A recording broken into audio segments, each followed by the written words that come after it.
You people come in here thinking money changes who you are, Edward Langston said coldly, eyes fixed on the sharply dressed black man standing calmly at the VIP counter.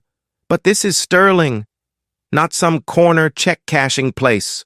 The room froze. It wasn't just what he said. It was how loudly he said it, and who he said it to. Malcolm Reed, 55, the billionaire founder of Peak Pulse Holdings, didn't blink. He set his briefcase gently on the counter and glanced around the marble-floored lobby. Patrons shifted uncomfortably in leather chairs. A woman in pearls looked up from her tablet, narrowed her eyes, then smirked. But Malcolm's voice was even, deliberate. You're making a mistake that will cost you more than you can calculate. And before we reveal exactly how Malcolm flipped the balance of power in under 10 minutes, let us know where you're watching from. New Orleans, Detroit. Maybe you've seen this kind of arrogance before. If Malcolm's story speaks to your sense of justice, subscribe now. Tomorrow, we share another fight where dignity wins. Now back to this one, where power wore a tailored suit, and ignorance mistook it for weakness. Malcolm had walked into Sterling Bank just after 11:00 a.m., greeted by the same perfumed air and polished granite that had once been used to keep men like him out. But not today. Today he arrived with purpose. The branch's walls gleamed with portraits of past presidents and board members, every one of them white, and most of them men. At the VIP desk, Edward Langston. 50 kept a stiff jaw as he read Malcolm's name off the withdrawal slip. Your account has been flagged for suspicious activity, Edward said, sliding the slip back without making eye contact. We can't honor this request. The woman in pearls, Clara Wentworth, a longtime client, leaned back on the leather chaise behind Malcolm and spoke just loudly enough to be heard. I don't know why they let just anyone use the private floor these days. Her voice oozed entitlement. Next thing you know, there'll be food trucks out front. Laughter floated up from a nearby group of patrons, none of whom looked Malcolm in the eye. Edward cleared his throat, pretending to be polite. I suggest you visit a more suitable branch. Malcolm studied him for a moment. Sterling will answer for this, he said quietly. Edward, annoyed, waved to a teller, Derek Holt, a man in his late 30s with a sarcastic edge and the type of grin that grew when no one was watching. Derek, Edward said, help our guest. Derek walked over slowly, exaggerated each step, and looked Malcolm up and down before offering a hollow smile. Do you need help reading the form, he asked. Sometimes the language confuses. Clients like yourself. Malcolm reached into his inner jacket pocket and retrieved his Sterling Elite black card. He handed it over. Derek took it, held it up toward the light like it might be counterfeit, then tapped a few keys. He muttered. System slow. Might take a while. Want to sit at the community desk? Clara chuckled. He probably thinks black card means something else, she said, pulling out her phone and taking a photo. For the record, she whispered to her feed. Sterling Bank is committed to class, not chaos. A few feet away, Sonia Blake, a 42-year-old financial analyst meeting a client in the adjacent booth, glanced up and began recording. Quietly, from under her folder. Meanwhile, Victor Hayes, a partner at a hedge fund, had just entered with his tablet in hand. He paused as he saw the commotion and began streaming to his private investors group. Elena Torres, seated near the reception desk, reviewing notes for an interview with a tech exec, hit record on her phone, eyes narrowing at Derek's tone. The insults continued. This withdrawal, Derek said, looks highly unusual. Are you sure it's not? He stopped. Fake laughed. You know what? Let me check with security. Lillian Baxter, director of VIP relations, appeared at the top of the glass staircase. Is there a problem, she asked? Voice tight. Edward beckoned her over. Malcolm turned. There's no problem. I've simply requested my funds. Lillian scanned him. then leaned over and whispered, "His profile doesn't meet Sterling's discretion standards." She didn't whisper softly enough. Sonia heard it. So did Victor. So did Malcolm. Lillian walked off briskly, but not before sending a message to the internal chat. Elena, curious, logged into the terminal on her lap. The notification read, "Suspicious client alert. Unknown profile attempting withdrawal. Escalate." A young client near the water station murmured, "That guy looks out of place." Malcolm stayed calm. "Every word of this," he said aloud, "is being preserved. Regina Cole." His trusted executive assistant, posing as a casual visitor, stood nearby, texting. Her message read, "Team in place, recording, footage secured, at that moment." Clara stood, adjusted her silk blouse, and called out, "Let's not pretend we all don't know what this is. This bank serves refined clientele, not whatever this is supposed to be." She raised her phone again. Hashtag standards matter. Derek, now visibly enjoying the show, slid Malcolm's ID back slowly. "This might take hours." "You sure you want to wait?" Malcolm didn't flinch. He pressed the tiny clasp on his left cufflink, activating a discreet recorder embedded inside. It blinked once. On? Clara's comments. Derek's slights. Lillian's whisper. All captured. Then, quietly, he turned to Regina and said, "Send it." Victor nodded from the corner and began uploading Sonia's footage to X with the tag hashtag Sterling Injustice. In the back room, Nathaniel Grant, an IT technician who had worked quietly with Malcolm for years, adjusted a lobby camera to center on Edward's smirk. He texted, "Your angle is ready." In less than 90 seconds, the video began to spread. It didn't need a caption, just Clara's voice, Derek's words, Lillian's tone, and Edward's cold refusal. Within 2 minutes, Victor's stream had been shared by 3 major finance influencers. Malcolm checked his watch. Then he turned back to Edward and said simply, "You have no idea what you've just set in motion." Edward laughed. "Is that a threat?" "No," Malcolm replied, pocketing his card. "It's a receipt." And as Edward looked around, confused by the gathering energy, the story was already leaving the building without him. This orchestrated affront was set to ignite a financial reckoning. The moment Edward Langston called security, the tone inside Sterling Bank shifted from smug to threatening, as if the institution were circling its wagons against a fabricated enemy. "Escort him out. He's triggering our fraud protocols." Edward barked into his mic, loud enough for every patron on the VIP floor to hear, as 2 guards in navy blazers moved toward Malcolm. Lillian Baxter, poised and venomous, leaned over a glass panel on the mezzanine and emailed every staff member on shift, "Urgent potential fraud risk, client name Malcolm Reed, treat with extreme caution." Sonia Blake, seated just 2 tables away, caught the alert on her screen and glanced at Malcolm, then at Lillian, her expression shifting from curiosity to disbelief.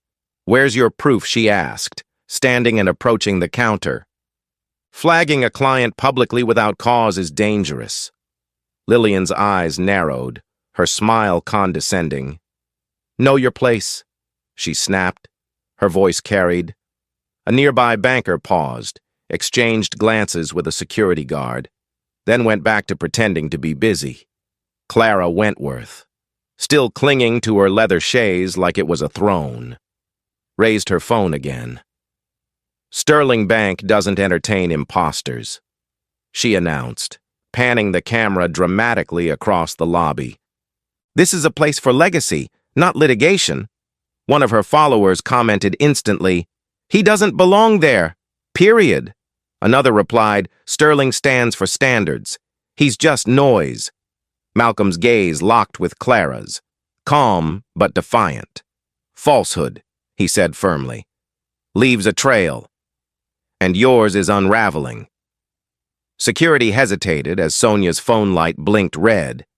She was now streaming. Are you detaining him based on race or rumor? She asked Edward directly.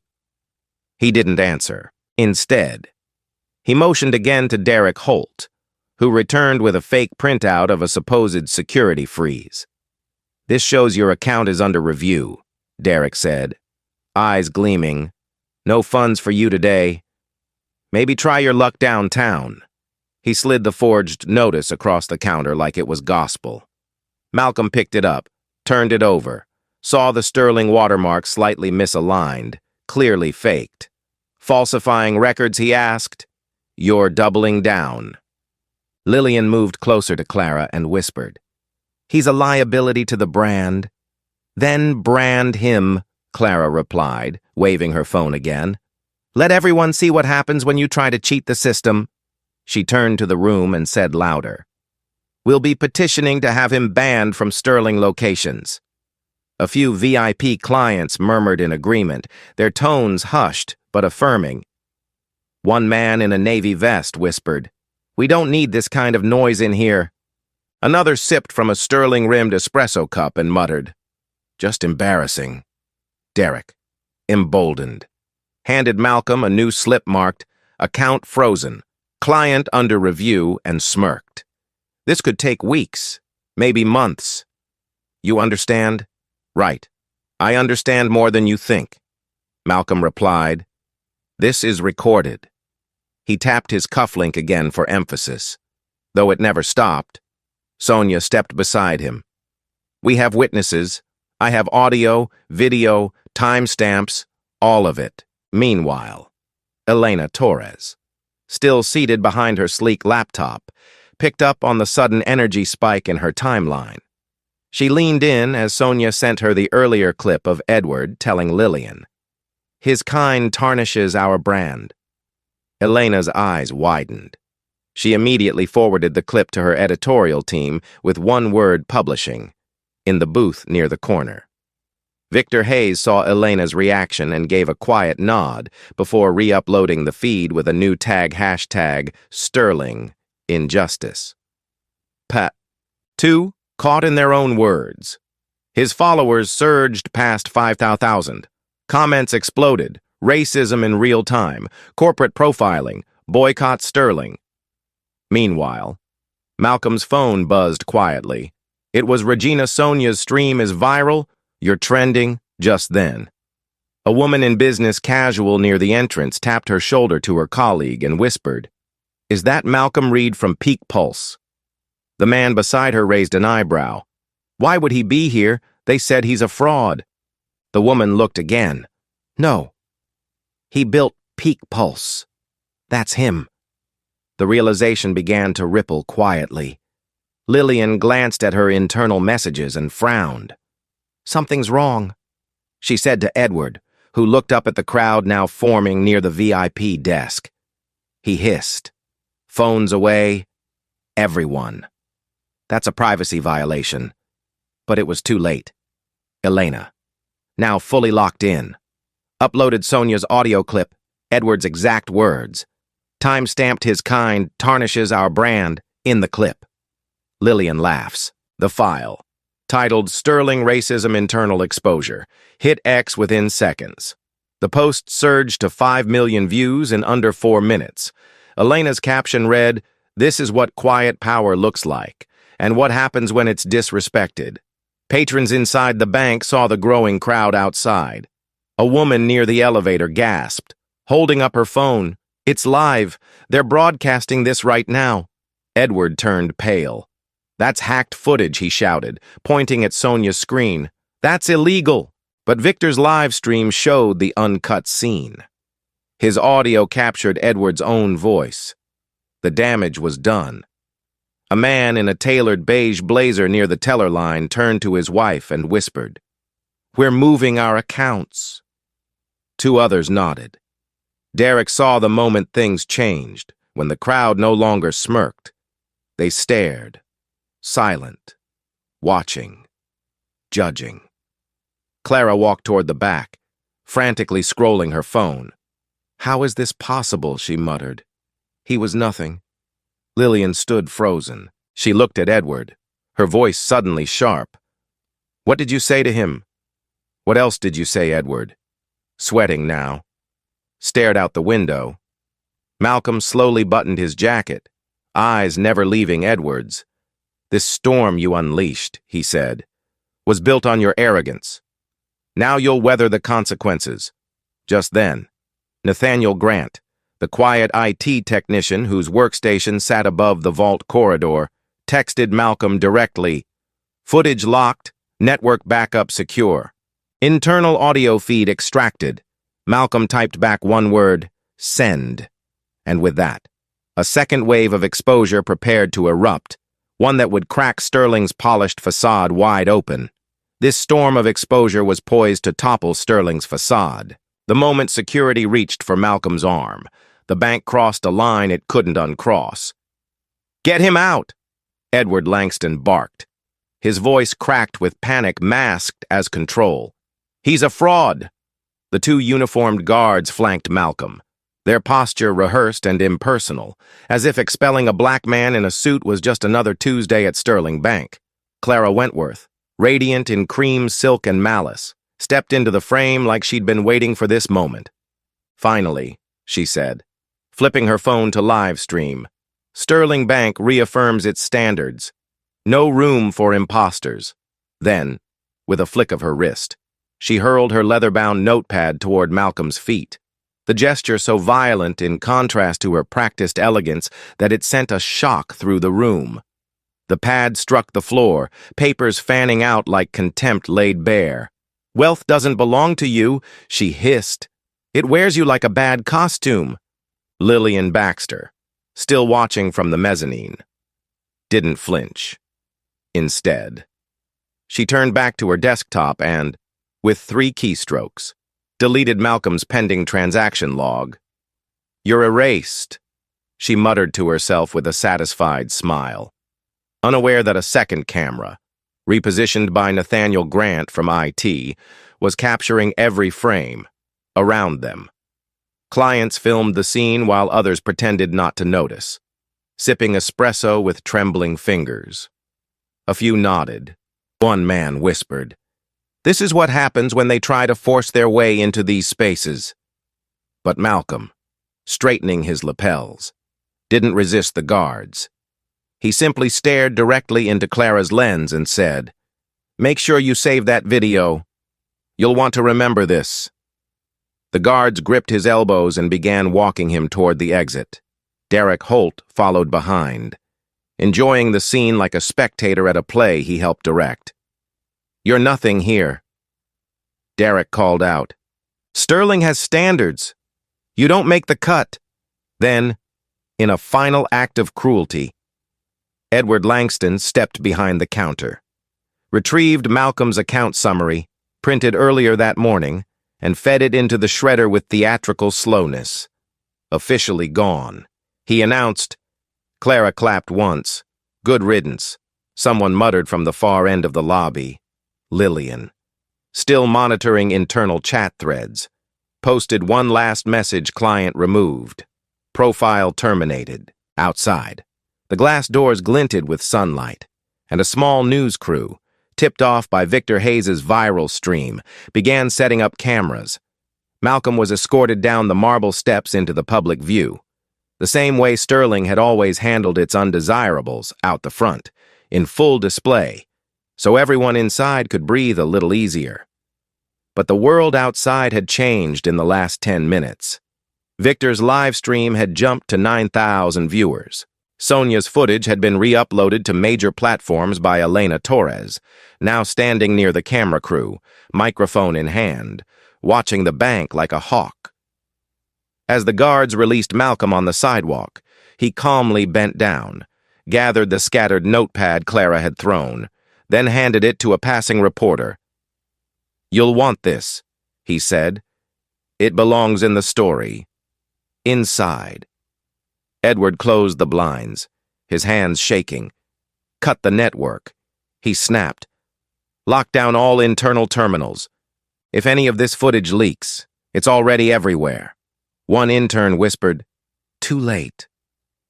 Malcolm stood quietly by a planter outside, pulled out a slim black USB drive from his jacket pocket, and turned to Regina Cole, who emerged from the crowd as if summoned. "Give this to Elena," he said. "It's time." Regina nodded, but before she could move, Derek appeared at the door again, smug. "Looking for this?" he asked. Holding up the USB, he kicked it across the sidewalk toward a sewer grate. It skidded, just short of disaster. But Nathaniel Grant was already sprinting. He scooped it up mid-bounce, cradled it like gold, and dashed back toward the news crew. "Got it," he texted. "Uploading now." Elena took the drive, plugged it into her laptop, and began scanning its contents. What she found made her breath catch. Edward Langston's internal memos.emails warning staff to stall, delete, and obstruct Malcolm's transactions, littered the folders, time-stamped, signed, verifiable. One file bore the subject line, "Protecting our image read interference." Another, "He's not one of us. Delay him." But what sealed the storm was the security footage. Silent, clean, damning. Lillian deleting records, Edward shredding the account summary, Derek forging documentation. Clara's phone raised proudly as she jeered. Nathaniel's camera work was clinical, indisputable. Elena looked at Malcolm, nodded once, and uploaded the package to X with one line of text, "The evidence Sterling thought it could bury." The post detonated across the internet. 30 million views in 6 minutes. Finance pages shared it. Civil rights groups retweeted it. Fortune 100 CEOs commented anonymously under burner accounts.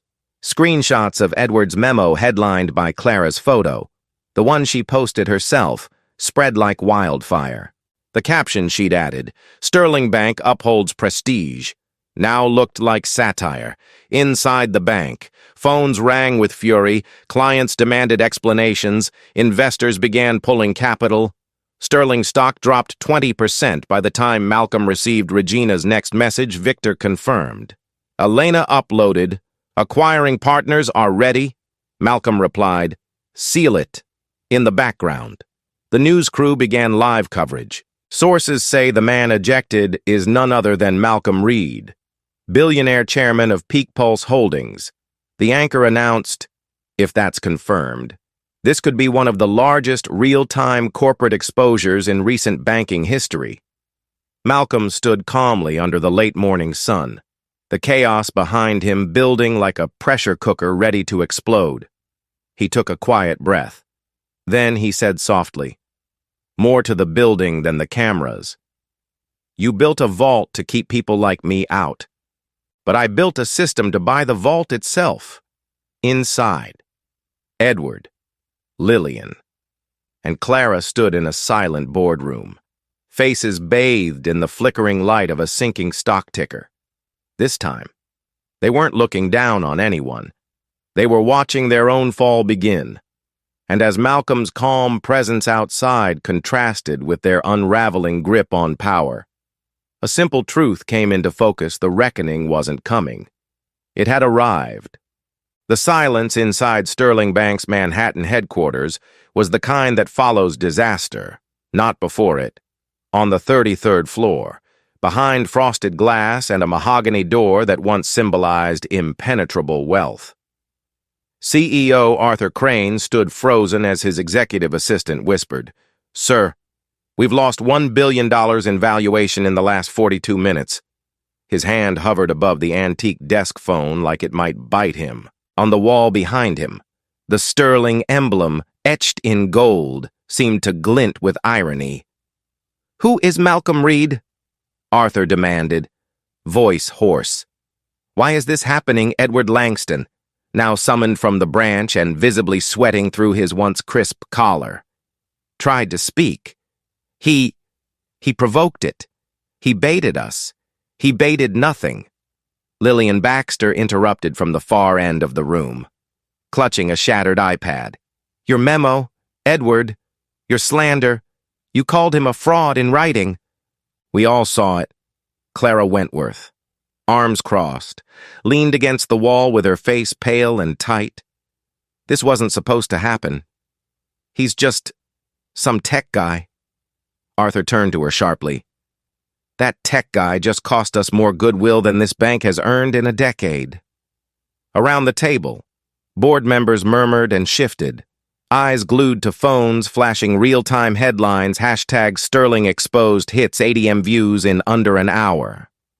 Malcolm Reed trending with civil rights leaders, fintech CEOs, Sterling Bank under fire for racial profiling, stock in free fall.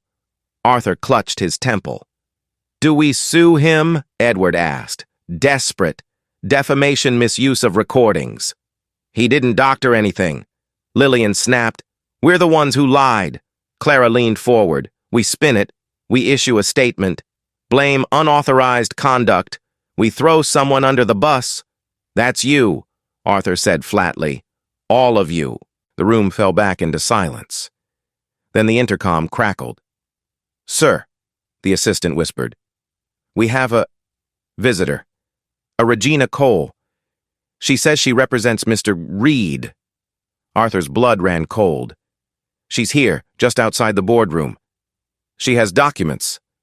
Arthur looked up. Let her in. The door opened, and Regina entered like she'd owned the floor her whole life.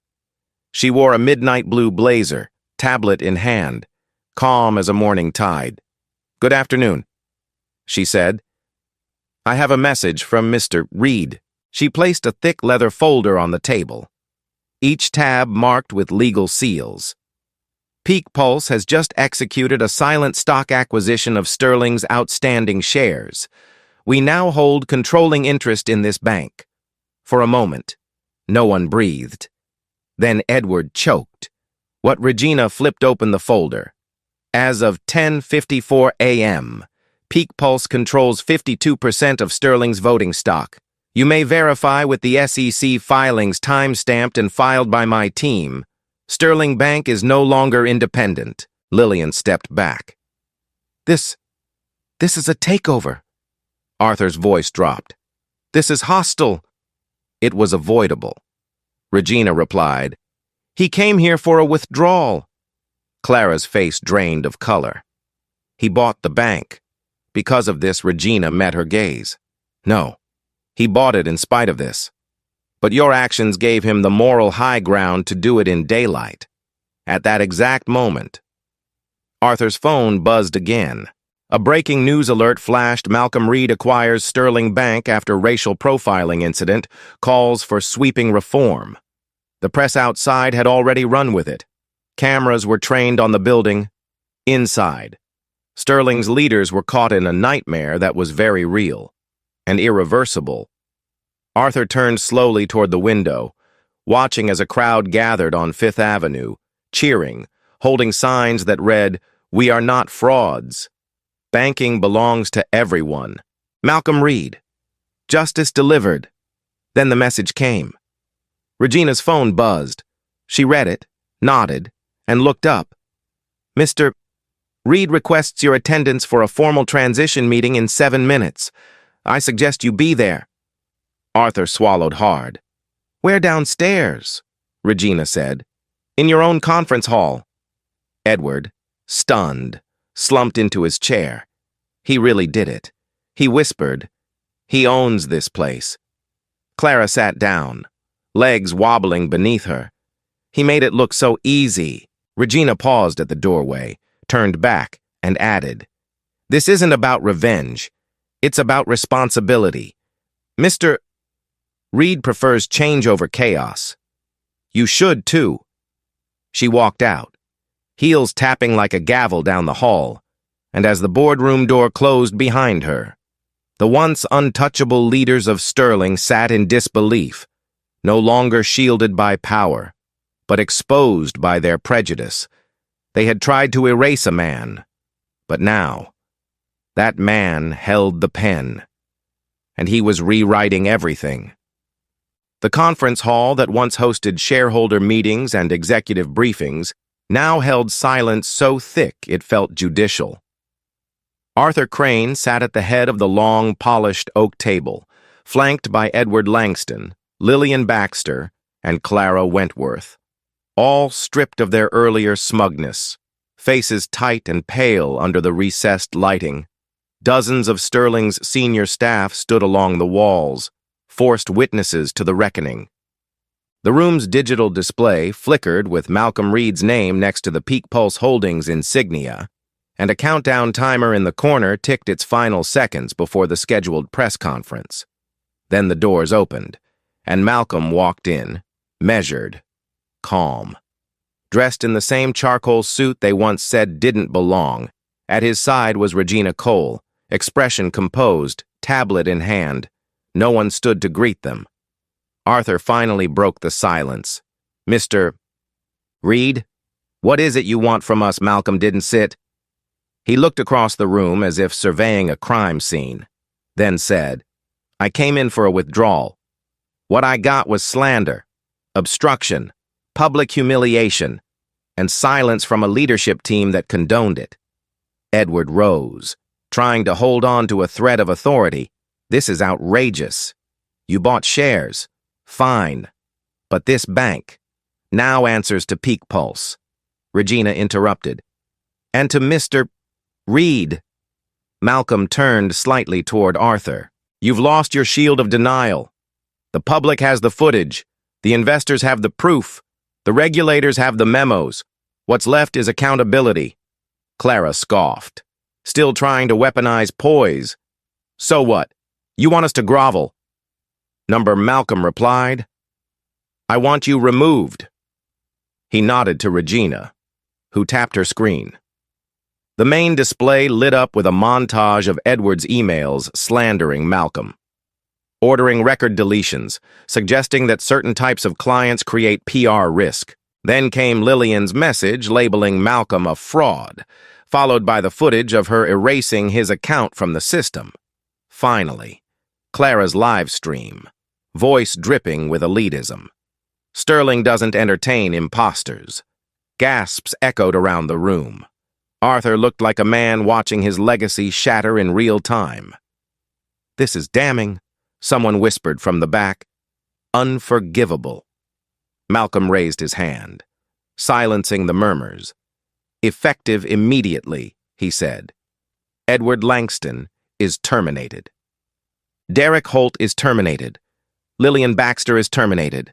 Clara Wentworth is banned from all Sterling Bank properties and services indefinitely." Edward stood, red-faced. "You can't do this. I've given this bank 22 years. And in 22 minutes, Malcolm said coldly. You unraveled its credibility." Lillian's mouth opened, then closed. She turned to Arthur. "Do something." Arthur didn't move. "I can't." "He owns us now." Clara grabbed her handbag, shaking. "You'll regret this. You think you've won, but money doesn't change your place." Malcolm looked at her, not with anger, but with something quieter and sharper. "You're right. Money doesn't change who I am, but it has a way of revealing exactly who you are." She stormed out. Edward followed, but not before snapping. "You think this will fix anything? You'll burn with the rest of us." Malcolm didn't respond. He turned instead to Arthur.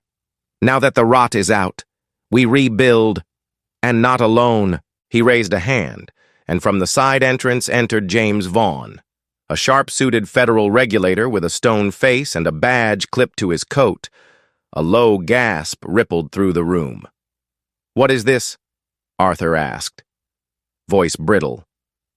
"Oversight," Malcolm replied. "James Vaughn is with the Office of Financial Integrity. He's been watching Sterling for months. Today gave him what he needed." Vaughn stepped forward. "Sterling Bank is now under immediate review for discriminatory practices, obstruction of records, and compliance violations. The SEC and DOJ are being briefed." "This is a show," Lillian blurted. Vaughn ignored her.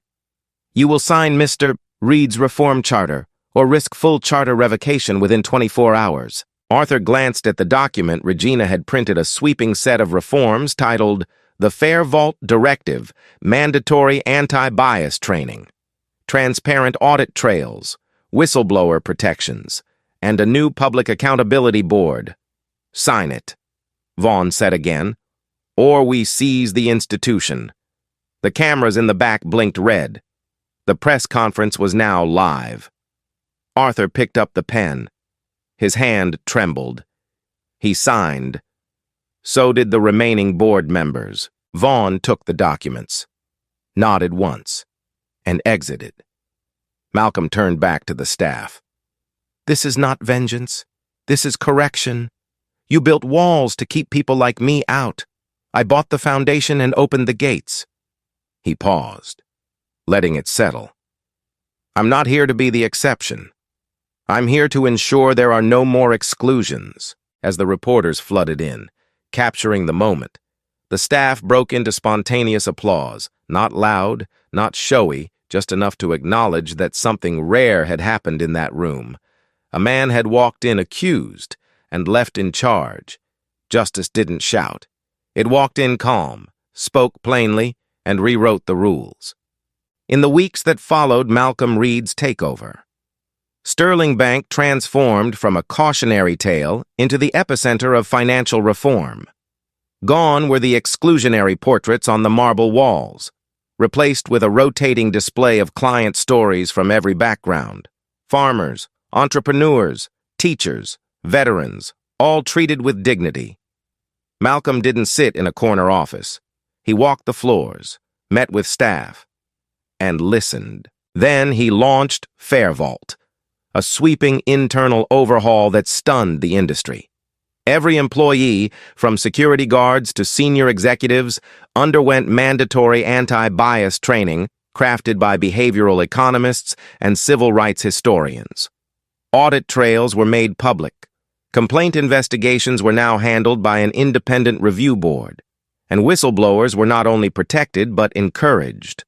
Weekly equity reports were published online, detailing demographics in service, loan approvals, and hiring. At first, Wall Street scoffed, but then something unexpected happened. Clients returned, not just out of curiosity, but loyalty. I moved my accounts to Sterling because it finally felt like a bank that wanted people like me. One client posted on X. The message went viral. More followed. Elena Torres, now appointed Sterling's head of public relations, launched a documentary-style campaign called The Open Ledger, revealing before and after testimonies. Regulators praised the bank's transparency. Meanwhile, Malcolm kept moving. In a keynote speech at the Global Finance Summit, he unveiled a national initiative Bank Equal. A voluntary, then widely adopted certification program that challenged every major bank in the country to meet the same Fair Vault standards or risk public divestment campaigns. We're not mandating morality, Malcolm said from the stage. We're just making it measurable. Within 90 days, 8 of the nation's top 10 banks signed on. Fearing backlash and eager for credibility, Bank Equal became the most talked-about movement in finance since the 2008 collapse. Behind the scenes, Malcolm coordinated with regulators, activists, and fintech startups to build compliance tools that could scan for bias in real time. Financial institutions that once dismissed him were now asking for consultation. Clara Wentworth's former quote, "He doesn't belong here," had been etched onto a plaque in Sterling's headquarters. Right beneath it were the words, "But here he stands." Lillian's name disappeared from internal systems, while Derek Holt quietly applied to smaller firms and was rejected publicly when clients recognized his role in the scandal. Edward Langston, whose emails had ignited the fire, retreated from public life entirely. His LinkedIn now scrubbed clean but constantly targeted by watchdog groups reminding the world of what he tried to erase. Sterling, under Malcolm's leadership, became not only solvent, but respected, and with Bank Equal now influencing federal policy. A subtle shift rippled through an industry long untouched by scrutiny. Malcolm never gloated. He rarely even spoke of the day it all changed. But one morning, walking past the same VIP desk where Edward once sneered, He paused to help a young teller explain a financial form to an elderly Latino client. No cameras, no statement, just a quiet reminder that power, when reclaimed with purpose, doesn't shout. It rebuilds. The downfall came quietly for those who once stood atop Sterling's hierarchy. But its weight was permanent. Edward Langston's career, once padded with board seats and insider access, evaporated. After multiple failed attempts to re-enter the financial sector, he disappeared from public view.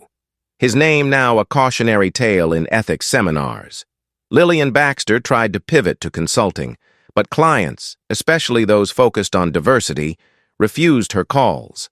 Her leaked email branding Malcolm as a liability to the brand had become a case study in internalized bias. Her once impeccable reputation reduced to footnotes. Clara Wentworth, once the picture of elite banking elegance, faced social exile from the very circles she clung to. Her live stream mocking Malcolm became the signature visual in dozens of documentaries about modern systemic discrimination. Her family's estate firm quietly dropped her as a public spokesperson. Derek Holt, once smirking behind his teller window, bounced between short-term jobs and gig work. His attempts to claim he was just following orders were shredded by footage that showed him relishing in cruelty. But Malcolm Reed had no interest in revenge. Instead, he focused on redemption for those who wanted it.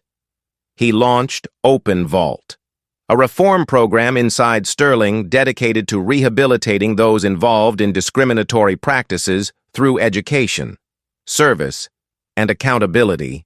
Derek, unexpectedly, applied. He was accepted, but not into leadership. He spent a year assisting underbanked communities, silently unlearning the arrogance he once wielded. Malcolm never addressed him directly, but he saw the work. And that was enough. As Sterling's reputation soared, so did its influence. With FairVault embedded in its structure and BankEqual reshaping national standards, Malcolm announced one final initiative: Wealth Justice.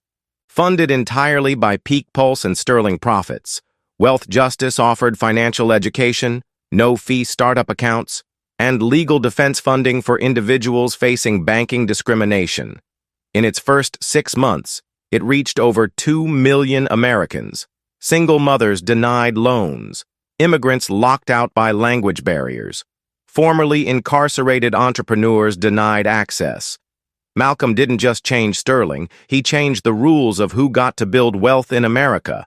And still, he remained out of the spotlight. When asked why he never granted interviews about that day at the bank, he simply replied, "The work speaks louder than the wound." His assistant, Regina Cole, was often the one to deliver his messages. Now serving as Sterling's executive director of ethics and inclusion, Sonia Blake continued her own advocacy through digital media. Often citing the Sterling shift as a new chapter in corporate responsibility, Victor Hayes became a full partner at his fund, credited with one of the boldest and most principled public responses in a viral age. Elena Torres, now an author and documentary producer, told the story everywhere from Harvard to community banks in Tulsa. But perhaps the most powerful impact remained unseen. Older black businessmen who watched Malcolm's story unfold and remembered how they were once turned away for asking too many questions. Young students who studied finance not just to get in the room, but to lead it differently. Clerks, tellers, assistants who once watched injustice in silence and now knew what it looked like to challenge it. And for every client that walked through Sterling's doors, every woman in hijab, every man with an accent, every youth in sneakers and ambition, the air had changed. This time, no one asked if they belonged. They were greeted, served, respected, because someone had once stood in that lobby, denied a withdrawal, and decided instead to withdraw the rot. Justice prevails when truth is louder than power. The final line of Sterling's annual report read, "And when silence is broken by the right voice." So where have you seen unfairness? At a counter, in a boardroom, on a form that questioned your worth? Share your story in the comments. If Malcolm's journey reminds you that dignity is worth fighting for, subscribe. Tomorrow, we'll bring you another story of a person who didn't just push back, but rewrote the rules.